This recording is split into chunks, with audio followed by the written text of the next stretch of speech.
నిరక్షరాస్యులను అక్షరాస్యులుగా తీర్చిదిద్దాలనే లక్ష్యంతో గతంలో అమలు చేసిన వయోజన విద్యా కార్యక్రమాలు ఇప్పుడు పూర్తిగా అటకెక్కాయి. గ్రామాల్లో, పట్టణాల్లోని వయోజన విద్యా కేంద్రాలు మూలన పడ్డాయి. అక్షరాస్యత తక్కువగా ఉన్న రాష్ట్రాల్లో సాక్షర భారత పథకం కింద వయోజనులకు చదువు నేర్పే కార్యక్రమాలను కేంద్రం పక్కన పెట్టింది. న్యూ ఇండియా లిటరసీ ప్రోగ్రాం ద్వారా కేంద్ర రాష్ట్ర ప్రభుత్వాల సహకారంతో వయోజనులకు చదువు చెప్పాలని నిర్ణయించారు. కానీ ఇప్పటికీ చదువు రాని వారు ఎంతమంది ఉన్నారు అనే లెక్కలు కూడా ప్రభుత్వం దగ్గర లేకుండా పోయాయి.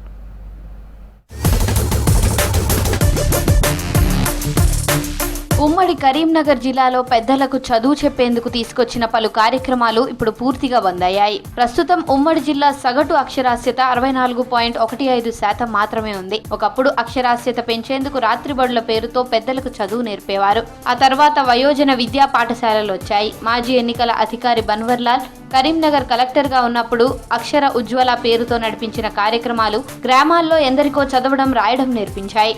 ఆ తర్వాత వచ్చిన కలెక్టర్ స్మితా సబర్వాల్ పని ప్రదేశాల్లోనే పెద్దలకు చదువు నేర్పాలని నిర్ణయించారు. ఉపాధి హామీ పనుల దగ్గరే ప్రతిరోజు కొద్దిసేపు విద్యాబోధన చేసేవారు. పిల్లలు తమ తల్లిదండ్రులకు విద్యాబోధన చేసేలా ఈచ్ వన్ టీచ్ వన్ అమ్మా నాన్న కార్యక్రమాలు తీసుకొచ్చారు. కొంతకాలం ఇవి బానే నడిచినా రాను రాను పూర్తిగా కనిపించకుండా పోయాయి.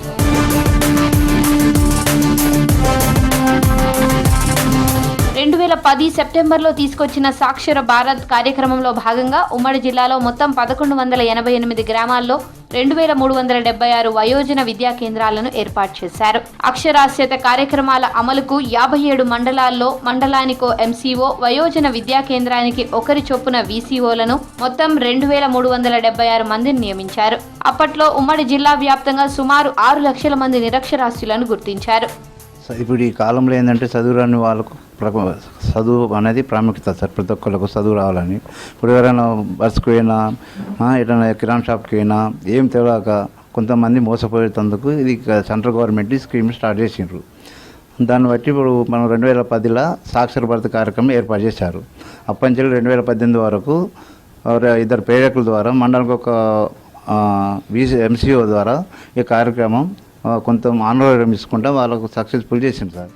తెలంగాణ ఏర్పాటయ్యాక ఉమ్మడి జిల్లాలో 3,34,900 మంది నిరక్షరాస్యులు ఉన్నట్లు లెక్కలు చెప్తున్నాయి. వారిలో 2,42,140 మంది మహిళలే. వీరికి చదువుకు చెప్పేందుకు 2018 వరకు అనేక కార్యక్రమాలు చేపట్టింది సర్కార్. ఆ తర్వాత కరోనా, ఇతర కారణాలతో ఆ కార్యక్రమాలు అటకెక్కాయి. రాజన్న సిరిసిల్ల జిల్లా ఎల్లారెడ్డిపేట మండలం వీరన్నపాలెం గ్రామం మాత్రమే సంపూర్ణ అక్షరాస్యతను సాధించి కేంద్రం నుంచి అవార్డు తీసుకుంది.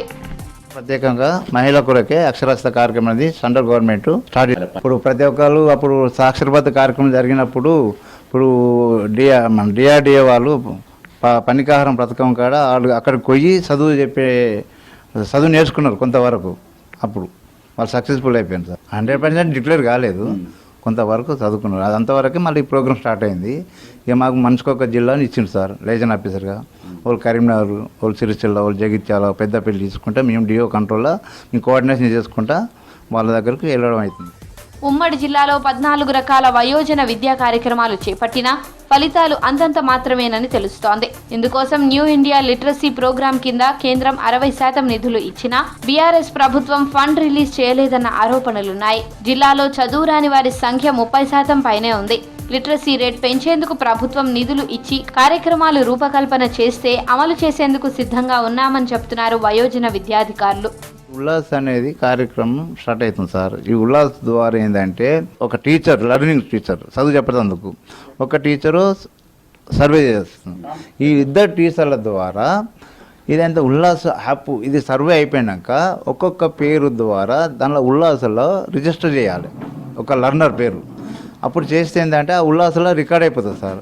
అప్పుడు వాళ్ళకు డిజిటల్ ద్వారా చదువు చెప్తారు. అప్పుడు ఫస్ట్ పేరు నమోదు అయినాక మళ్ళీ అప్పుడు అయినాక తర్వాత పుస్తకాలు మెటీరియల్ ద్వారా ఏం మెటీరియల్ ఇస్తారు ఇంకా ఇప్పటికీ రాలేదు సార్. పిల్లల ద్వారా డిజిటల్ ద్వారా చదువు చెప్తారు.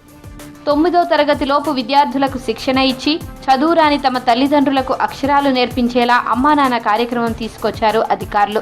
ఈ కార్యక్రమానికి అనుకున్నంత స్పందన రాలేదు. ప్రభుత్వం ఇప్పటికైనా వయోజన విద్యా కేంద్రాలు తెరిచి ప్రణాళికాబద్ధంగా నిర్వహిస్తే 100% అక్షరాస్యత సాధించడం కష్టమేమీ కాదంటున్నారు స్థానికులు.